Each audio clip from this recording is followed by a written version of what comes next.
Como você já sabe, os Estados Unidos reelegeram Donald Trump para a Casa Branca novamente para um segundo mandato que começará em alguns meses, após ele ser empossado de volta ao cargo em 20 de janeiro de 2025. O segundo mandato de Trump na presidência então durará pelos próximos 4 anos, até janeiro de 2029, próximo ao final desta década, quando ele terá 82 anos de idade. E durante esses 4 anos, os poderes e a influência de Trump como presidente dos Estados Unidos vão mudar o curso da história mundial e da política externa americana de maneiras semelhantes ao seu primeiro mandato como presidente. Neste momento, antes mesmo de ele reassumir o cargo, há uma quantidade absolutamente enorme de especulações sobre o que seu retorno à Casa Branca pode acabar significando. E qualquer pessoa que tente lhe dizer exatamente o que vai acontecer não faz ideia do que está falando, inclusive eu mesmo. A política externa de Trump durante seu primeiro mandato foi marcada por impulsividade e mudanças em direções inesperadas, e é provável que seu segundo mandato seja mais do mesmo. Portanto, tudo isso é extremamente especulativo. Então, por favor, leve tudo o que eu vou dizer neste vídeo com uma grande dose de ceticismo. Mas, dito isso, vou tentar explicar o que eu acho que o retorno de Trump à Casa Branca pode acabar significando para a política externa americana, com um foco especial no que isso pode significar para a Europa. Primeiramente, vamos mergulhar no que provavelmente será a maior implicação de política externa com o retorno de Trump à Casa Branca. A Ucrânia, o conflito em andamento com a Rússia e a OTAN. Nos últimos anos, enquanto a guerra entre Ucrânia e Rússia se arrasta, Trump tem sido frequentemente muito crítico em relação à grande quantidade de ajuda financeira que os Estados Unidos forneceram à Ucrânia para que ela sobreviva. Em um comício de campanha na Geórgia, em setembro passado, Trump chamou o presidente da Ucrânia, Volodymyr Zelensky, de o maior vendedor do mundo por sua capacidade de convencer os Estados Unidos a enviar tanto dinheiro e ajuda ao seu país após a invasão russa. De acordo com o Instituto Kiel para a Economia Mundial, os Estados Unidos já forneceram até agora quase 91 bilhões de dólares em assistência combinada militar, econômica e humanitária à Ucrânia desde que a invasão russa começou no início de 2022, sendo que a ajuda militar do EUA representa quase 2/3 desse valor total, cerca de 60 bilhões de dólares. Agora, esse valor referente à ajuda militar à Ucrânia é o que parece irritar Trump mais do que tudo, porque representa cerca de metade de toda a ajuda militar estrangeira que a Ucrânia recebeu até agora de todos os lugares do exterior.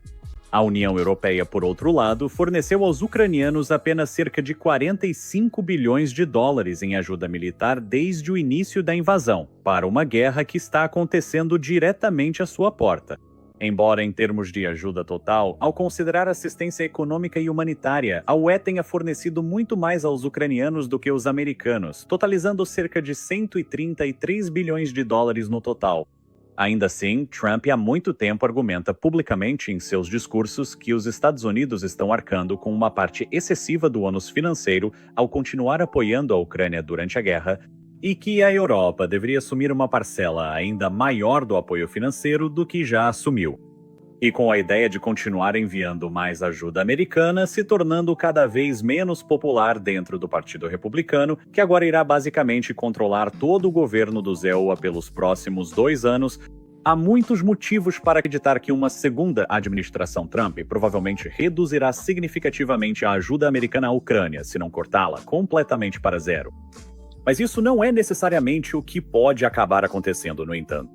Trump prometeu de forma bastante conhecida que, de alguma maneira, irá acabar com a guerra na Ucrânia nas primeiras 24 horas após assumir a presidência em janeiro, reunindo as lideranças da Ucrânia e da Rússia e fechando um acordo entre elas. O histórico de Trump de falar muito bem do presidente da Rússia, Vladimir Putin, é amplamente conhecido e acredita-se que os dois já tenham conversado diretamente pelo menos 7 vezes desde que Trump deixou o cargo após seu primeiro mandato. Mas menos conhecidas são as declarações geralmente positivas de Trump sobre Volodymyr Zelensky, apesar de os dois líderes terem um histórico um tanto conturbado entre si. Trump foi alvo de um processo de impeachment em 2019 devido a um escândalo que envolveu a retenção de centenas de milhões de dólares em ajuda militar americana à Ucrânia, com o objetivo de pressionar Zelensky a encontrar informações comprometedoras sobre seu principal rival político Joe Biden, que ele queria usar para influenciar as eleições de 2020.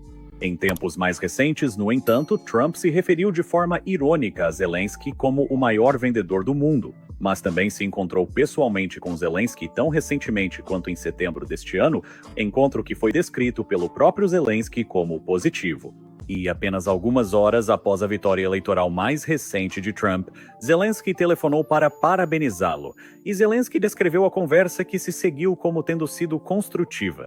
Há mais de um ano, durante uma entrevista à Fox News em julho de 2023, Trump argumentou que forçaria um acordo para acabar com a guerra, ameaçando cortar toda a ajuda americana à Ucrânia, enquanto, ao mesmo tempo, diria aos russos que aumentaria dramaticamente a ajuda americana à Ucrânia, a menos que ambos concordassem com o acordo que ele propusesse.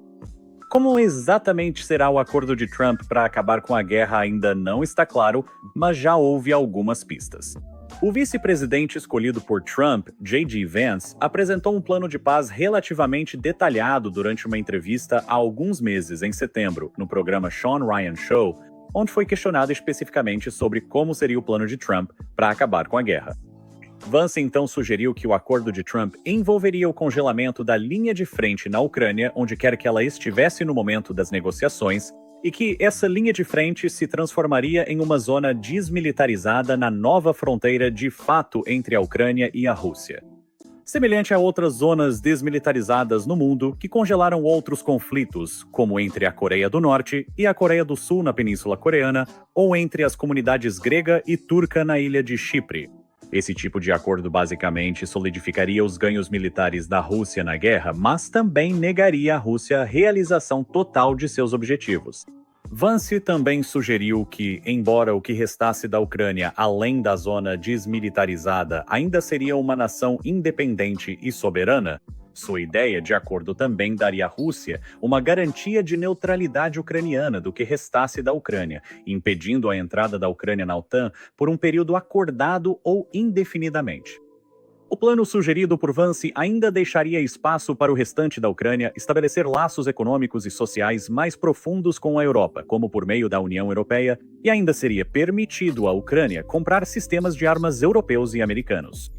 Mas não haveria adesão à OTAN nem obrigações de tratado para defender a Ucrânia de outro ataque no futuro. Em vez disso, para dissuadir a Rússia de lançar outra invasão ao restante da Ucrânia no futuro, o plano de Vance sugeriu construir uma série de fortificações ao longo da nova zona desmilitarizada no lado ucraniano e posicionar na área forças de paz internacionais, potencialmente da ONU ou de estados europeus que voluntariassem suas próprias tropas. Mas nenhum soldado americano participaria.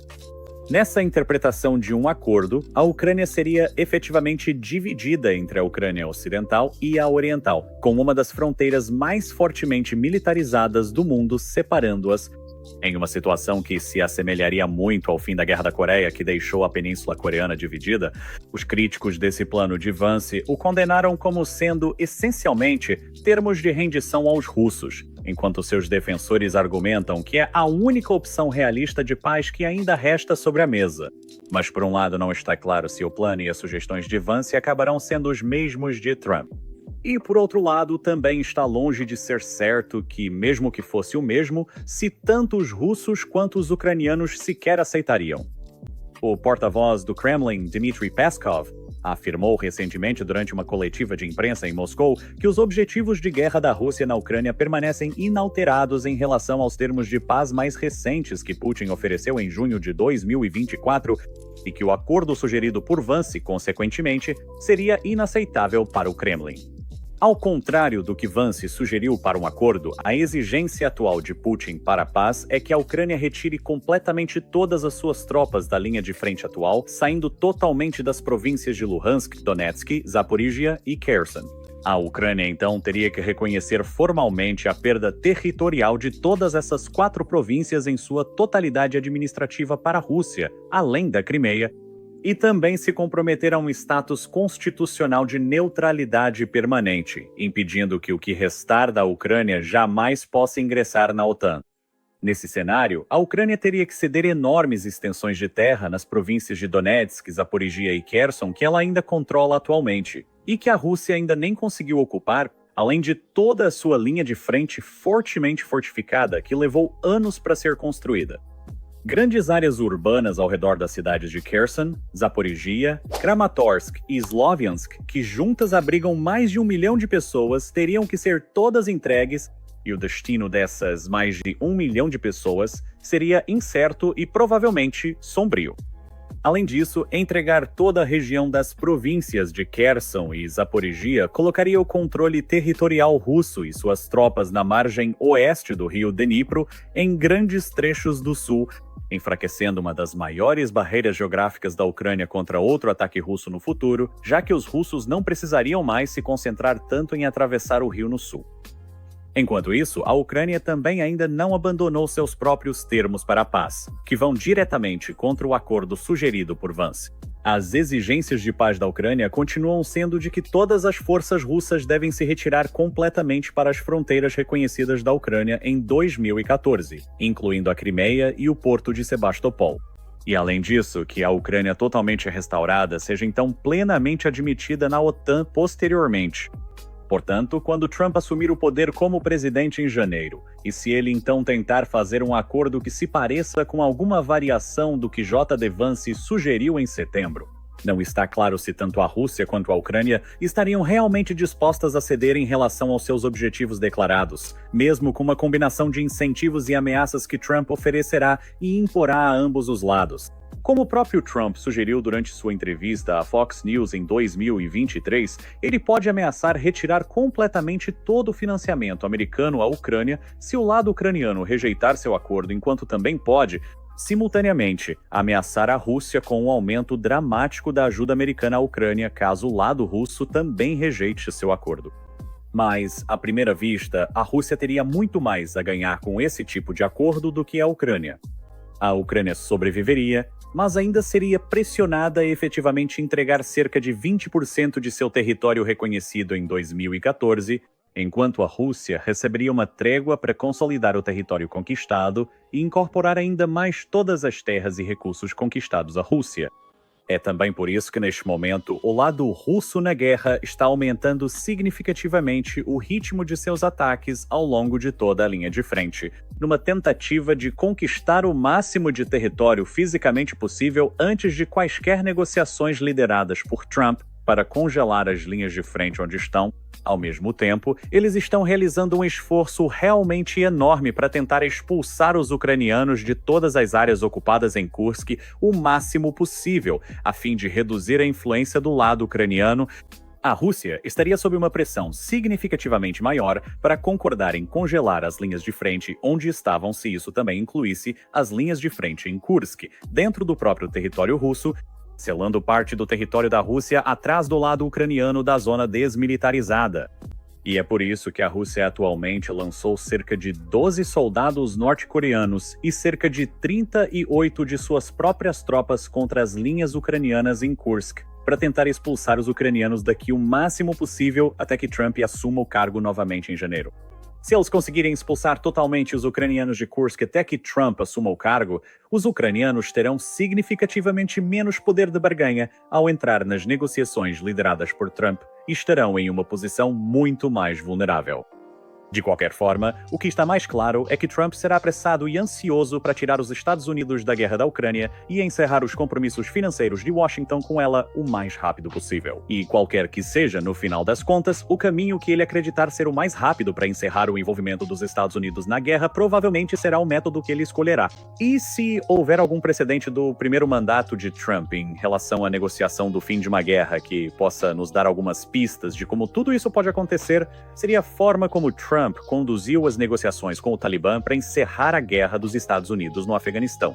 Frustrado e ansioso para garantir um acordo rápido que encerrasse décadas de guerra e enormes compromissos financeiros dos Estados Unidos no Afeganistão, Trump, no início de 2020, simplesmente decidiu ignorar o governo afegão, apoiado pelos EUA, e entrar diretamente em negociações com o próprio Talibã, sem a presença ou participação do governo afegão. Trump então concordou, em fevereiro de 2020, em retirar completamente todas as tropas americanas do Afeganistão até maio de 2021, data estrategicamente escolhida para ser após a próxima eleição presidencial. Ele imediatamente reduziu ataques aéreos contra o Talibã e suspendeu sanções, em troca de promessas vagas e impossíveis de aplicar do Talibã de combater o terrorismo e concordar com restrições de combate. Mas, ao praticamente eliminar os ataques aéreos americanos contra o Talibã, a decisão de Trump minou as capacidades das forças de segurança do governo afegão, que então ficaram sozinhas para lutar contra o Talibã sem o apoio aéreo fundamental. E o Talibã quase imediatamente descumpriu as restrições de combate acordadas e intensificou seus ataques ao governo. Então, depois que Trump perdeu a eleição de 2020 em novembro, ele deliberadamente retirou milhares de soldados a mais do Afeganistão do que havia originalmente concordado, o que basicamente deixou para trás apenas um contingente mínimo de forças americanas no país, tornando a situação ainda mais instável diante da ofensiva intensificada do Talibã. Isso deixou a administração Biden, que estava chegando ao poder, diante de uma decisão difícil. Ou reforçava o país com um aumento de tropas para estabilizar a situação até a data de entrega acordada, mas corria o risco de ser acusada de escalar o conflito e quebrar o acordo com o Talibã. Ou não fazia isso e apenas torcia pelo melhor. Biden, então, em grande parte, manteve os acordos anteriores de Trump com o Talibã sobre o cronograma de retirada e sobre as perigosas e instáveis condições reais, optando por torcer pelo melhor. O governo afegão entrou em colapso total, o Talibã voltou ao poder e Trump conseguiu, de alguma forma, vencer a batalha de relações públicas ao receber o crédito como o presidente que negociou a paz, sem receber nenhuma culpa pela rendição e pelo colapso que acabaram ocorrendo durante a administração Biden. O acordo de paz apressado de Trump com o Talibã em 2020, que deixou completamente de lado o governo afegão e seus interesses, portanto, preparou o terreno para o colapso total do governo afegão no ano seguinte. E a questão é, se Trump aprendeu algo com essa experiência ou não. Se ele não aprendeu nada com isso, e se o legado de acordos apressados de Trump com o Talibã servir de guia para como ele pode lidar com um acordo semelhante entre Rússia e Ucrânia, um resultado parecido também pode ser plausível. O único acordo possível que Trump e sua equipe poderiam oferecer à Ucrânia e à Rússia dentro de 24 horas após ele assumir o cargo seria um acordo de cessar-fogo que congelaria as linhas de frente onde elas estão. E existe a possibilidade muito real de que, se tanto a Ucrânia quanto a Rússia recusarem esses termos, ou se a Ucrânia recusar e a Rússia meio que aceitar, ou se a Rússia tentar pressionar mais pelo acordo de paz proposto por Putin, Trump pode decidir simplesmente ignorar os ucranianos e negociar diretamente com o Kremlin um acordo apressado para tirar os Estados Unidos do conflito o mais rápido possível. Assim como ele fez quando ignorou o governo afegão ao negociar, para todos os efeitos, uma rendição diretamente com o Talibã em 2020. Se esse desfecho acontecesse e os EUAs simplesmente se retirassem completamente da guerra, isso seria um golpe devastador para o esforço de guerra ucraniano, e a lacuna deixada em armas e suprimentos, no valor de dezenas de bilhões de dólares, só poderia ser realisticamente preenchida pela União Europeia. A União Europeia, apesar da enorme quantidade de apoio que já deu à Ucrânia, então ficaria diante de uma escolha muito difícil sobre como proceder. A UE poderia decidir ou aumentar dramaticamente sua própria ajuda à Ucrânia, na ordem de dezenas de bilhões de euros adicionais no mínimo, ou não fazer isso, economizar o dinheiro e ver o que acaba acontecendo. A grande questão para a Europa, caso decida não intervir e preencher a lacuna deixada pelos Estados Unidos, é: quais exatamente são as intenções finais de Putin em relação à Ucrânia e ao restante da antiga União Soviética?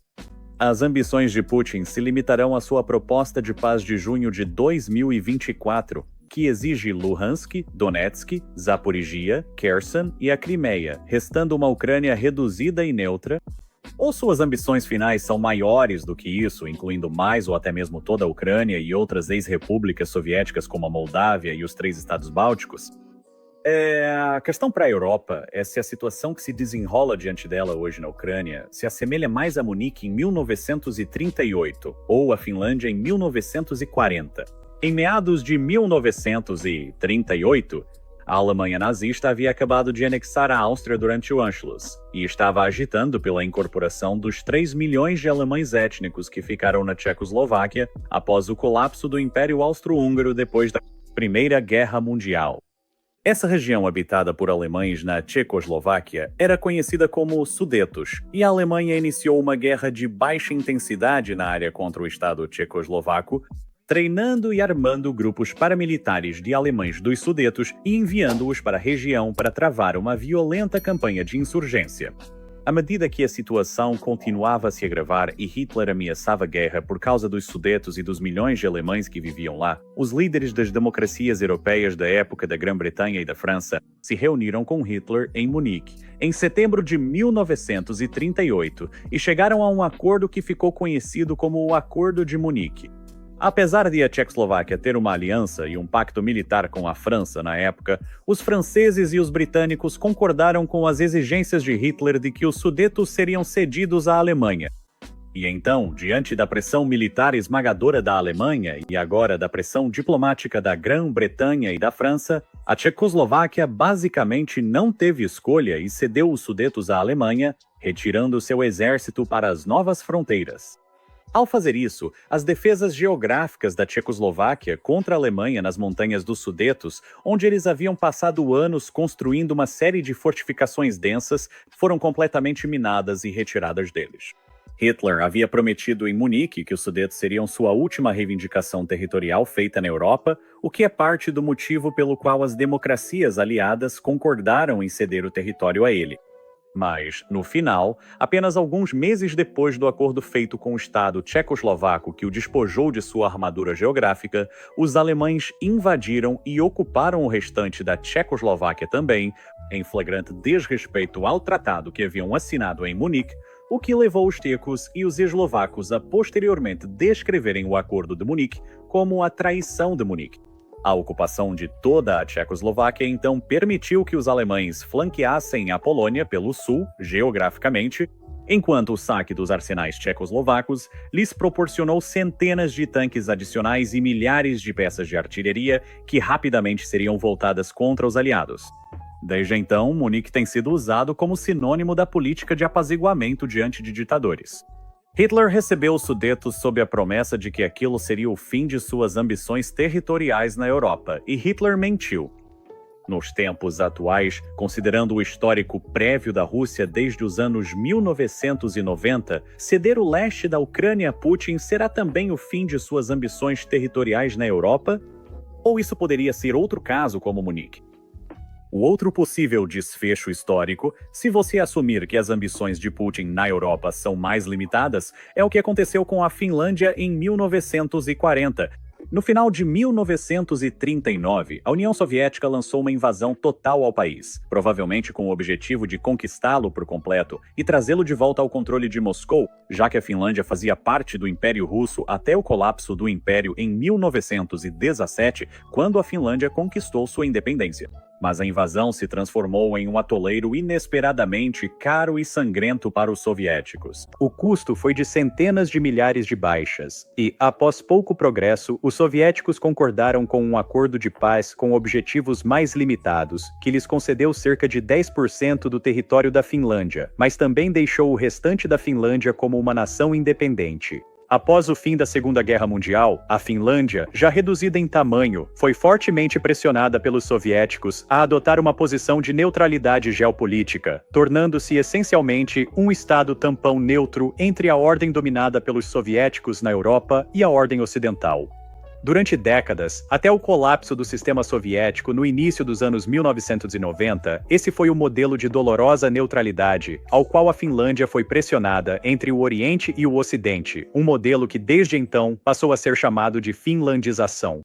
E nesse contexto, o modelo de neutralidade forçada da Finlândia, após ter cedido território durante toda a Guerra Fria, também foi proposto como um possível acordo para a questão da Ucrânia atualmente. De fato, no início de 2022, imediatamente antes do início da invasão russa à Ucrânia, o presidente da França, Emmanuel Macron, viajou à Rússia e sugeriu a Putin que a finlandização da Ucrânia era uma das opções em discussão naquele momento. Nos anos recentes, desde então, Macron tornou-se significativamente mais rígido em relação à Rússia e deixou de sugerir isso como um possível desfecho. Mas ainda pode ser um modelo potencial que será sugerido por Trump durante seu acordo após assumir o cargo. Se os negociadores acreditarem que as ambições de Putin na Europa são realmente mais limitadas, como ele afirma atualmente, eles poderiam então concordar que a Ucrânia ceda território e faça com que a Ucrânia reduzida adote um modelo de finlandização de neutralidade entre o Oriente e o Ocidente, como a Finlândia foi forçada a suportar por décadas durante o século XX. Eles pressionariam a Ucrânia a aceitar tal acordo e a Ucrânia cederia a essa pressão ou continuaria lutando? As ambições de Putin na Europa se limitam ao leste da Ucrânia ou vão além? E, por extensão, qualquer acordo de paz se parecerá mais com a Finlândia em 1940 ou com a Tchecoslováquia em 1938? Essas são as grandes questões que os negociadores devem fazer. Mas talvez ainda mais preocupante para a Ucrânia e para a Europa como um todo seja a postura abertamente antagônica de Trump em relação à OTAN.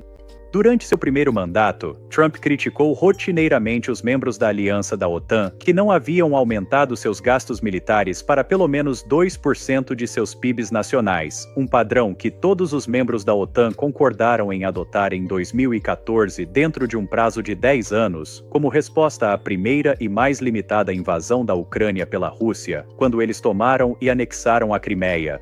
4 anos depois, em 2018, porém, durante o primeiro mandato de Trump, apenas 5 países de toda a aliança da OTAN, além dos Estados Unidos, haviam atingido a meta acordada de 2% do PIB em gastos com defesa. E os únicos países da OTAN que aumentaram seus gastos com defesa o suficiente para pelo menos alcançar essa meta desde 2014 eram Estônia, Letônia e Polônia, os mais próximos da Rússia e os mais temerosos da agressão russa, enquanto nenhum dos outros havia se preocupado com isso. Essa situação frustrou imensamente Trump durante seu primeiro mandato, e ele frequentemente afirmava que os Estados Unidos estavam arcando com grande parte dos encargos financeiros da defesa europeia, enquanto a maioria dos países europeus aproveitava a carona gratuita proporcionada pelo contínuo guarda-chuva de proteção americano. Ele exigiu que mais membros da aliança na Europa aumentassem seus gastos com defesa para a meta de 2% do PIB, e, caso isso não acontecesse, frequentemente cogitava simplesmente retirar os Estados Unidos da aliança da OTAN por frustração, o que removeria praticamente todas as tropas e equipamentos americanos da Europa e revogaria a garantia de segurança americana para praticamente todo o continente, deixando os europeus sozinhos para cuidar de sua própria defesa e segurança.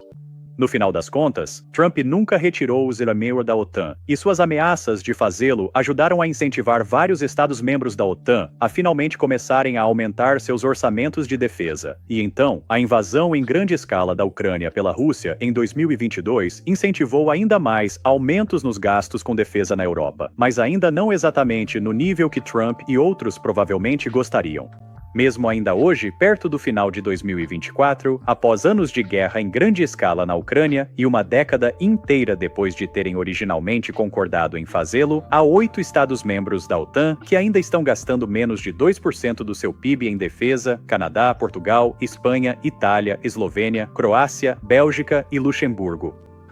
Além disso, no atual cenário em que o exército russo avança pela Ucrânia, com grandes contingentes de soldados norte-coreanos às portas da Europa e uma iminente segunda administração Trump, que já demonstra muita ambivalência em relação à OTAN e à defesa europeia, muitos oficiais dentro da aliança na Europa argumentam que o antigo compromisso de 2% do PIB em defesa, acordado em 2014, já não é mais relevante para lidar com os níveis elevados de ameaças à segurança da Europa atualmente. Eles defendem que, para compensar décadas de subinvestimento em defesa desde o fim da Guerra Fria, para dissuadir a Rússia de cometer ataques fora da Ucrânia e para convencer uma nova e cautelosa administração Trump a permanecer comprometida com a defesa europeia, a nova meta deveria ser atualizada para um mínimo de 2,5% do PIB, idealmente, até 3% do PIB em defesa para os membros da OTAN. Essa política tem sido fortemente defendida pelo governo da Estônia e por outros, mas no momento, apenas 4 membros da aliança fora dos Estados Unidos contribuem com 3% ou mais de seu PIB para a defesa, e são justamente aqueles que mais temem um ataque de um agressor: Estônia, Letônia, Lituânia e Polônia, todos no caso da Rússia, e a Grécia no caso da Turquia.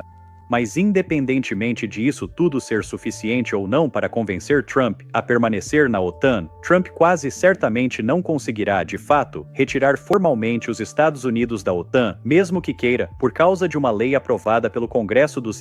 PI em 2023, que agora exige que uma decisão presidencial de retirada da OTAN seja aprovada por uma maioria de 2/3 no Senado dos PI, ou autorizada por meio de outra lei do Congresso. E como os republicanos não têm nem de perto uma maioria tão grande no Senado, é improvável que uma decisão dessas por parte de Trump seja aprovada legalmente. Independentemente disso, mesmo sem retirar formalmente os Estados Unidos da OTAN, Trump ainda poderia decidir minar o compromisso americano com a aliança internamente, deixando de enviar embaixadores para os países membros, fechando bases e instalações militares, retirando soldados e equipamentos, e se recusando a participar de exercícios militares conjuntos, entre várias outras opções. Todas essas ações poderiam, na prática, esvaziar o compromisso dos Estados Unidos com a OTAN e abalar a confiança dos europeus na real disposição americana de defender o continente, especialmente se Trump basicamente retirar toda a ajuda dos Estados Unidos à Ucrânia e deixar o problema completamente para a Europa resolver.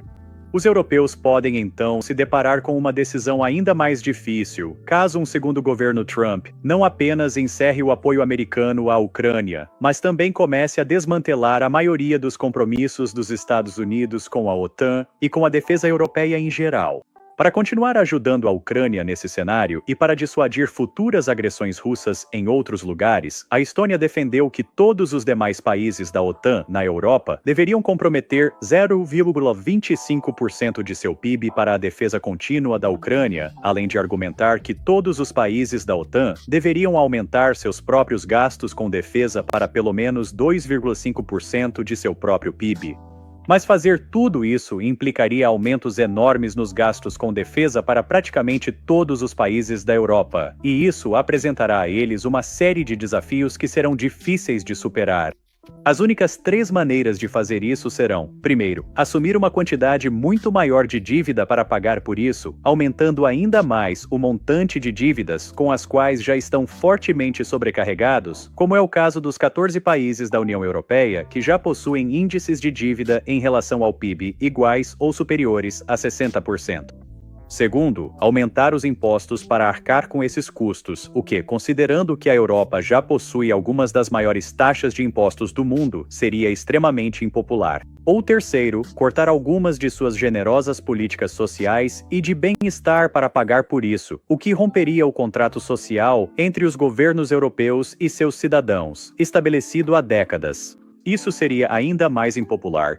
Para ajudar a reforçar ainda mais as defesas da Ucrânia, a Estônia também argumentou que, no caso de um acordo de paz patrocinado por Trump na Ucrânia que congele as linhas de frente e estabeleça uma zona desmilitarizada, além de manter a Ucrânia fora da OTAN, os Estados europeus, incluindo os Bálticos, Polônia e Reino Unido, deveriam concordar em enviar grandes contingentes de suas próprias tropas como forças de paz para patrulhar a zona desmilitarizada, a fim de dissuadir qualquer futuro ataque russo à Ucrânia. Dessa forma, mesmo que os Estados Unidos em grande parte abandonem a Ucrânia na OTAN e a adesão à OTAN não seja oferecida à Ucrânia, os próprios europeus assumirão a defesa contínua da Ucrânia. Embora ainda reste saber até que ponto os Estados europeus estarão realmente dispostos a se comprometer com algo assim. Se os europeus decidirem não estender esse tipo de compromisso firme a uma Ucrânia pós-guerra, também existe a probabilidade de que, diante de um cenário de abandono do apoio dos EURDA, sem aumento do apoio europeu para preencher essa lacuna e sem convite para ingressar na OTAN, os ucranianos concluam logicamente que a única maneira de se protegerem contra a Rússia no futuro seria começar a adquirir seu próprio arsenal de armas nucleares. Em outubro deste ano, o próprio Volodymyr Zelensky chegou a sugerir essa possibilidade durante um discurso ao Conselho Europeu em Bruxelas, quando afirmou claramente que as únicas 2 opções possíveis para a Ucrânia daqui para frente seriam ou a segurança na OTAN ou a segurança por meio de armas nucleares. Embora Zelensky tenha recuado dessa declaração desde então, ele provavelmente só fez isso devido à forte pressão diplomática, e quase certamente estava falando muito sério. E a Ucrânia pode nem ser o único país na Europa ou no resto do mundo a desenvolver suas próprias armas nucleares como consequência de tudo isso. A Polônia, sempre cautelosa em relação à Rússia e as intenções russas no continente, também teria grandes chances de desenvolver seu próprio arsenal nuclear independente, caso a garantia de segurança do Zewari que possuem atualmente fosse retirada ou enfraquecida na OTAN e outros países europeus mais distantes da Rússia, como Alemanha e França, não assumissem de forma satisfatória o papel de preencher essa lacuna. Essencialmente, a perspectiva iminente de Trump, possivelmente encerrar o apoio dos Estados Unidos à Ucrânia e enfraquecer os laços americanos com a OTAN, apresenta à Europa um conjunto de decisões e escolhas muito difíceis que provavelmente terão que ser feitas nos próximos 4 anos em relação à Ucrânia e à Rússia, e que terão consequências terciárias duradouras que afetarão todo o continente de maneiras atualmente imprevisíveis. E a situação pode se tornar ainda mais grave para os europeus se a China decidir lançar uma invasão a Taiwan. Como já afirmei em vários vídeos aqui no YouTube, a previsão mais amplamente aceita para uma invasão chinesa a Taiwan, caso ela realmente aconteça, é que ocorra em algum momento entre 2027 e 2030, o que agora coincidirá com uma parte significativa do segundo mandato de Trump, abrangendo 2027 e 2028. Trump pode acreditar, assim como uma parte significativa das Forças Armadas do NSRCEWA, que os Estados Unidos precisam concentrar o máximo possível de seu poder e capacidades no Teatro do Pacífico neste momento, a fim de dissuadir um ataque chinês a Taiwan ou se preparar para ele, e isso necessariamente implica retirar forças americanas de outros teatros, como Europa e Oriente Médio, e realocá-las para o Pacífico. Trump pode acreditar que retirar tropas e equipamentos da Europa e interromper o envio de dezenas de bilhões de dólares em equipamentos militares para a Ucrânia irá conservar e redirecionar mais desses recursos para a defesa de Taiwan, à medida que se aproxima a provável janela de ataque da China a partir de 2027. Mas isso também potencialmente corre o risco de encorajar a Rússia a atacar em outras partes da Ucrânia ou da Europa, caso os europeus não assumam totalmente a responsabilidade e preencham a lacuna deixada para trás.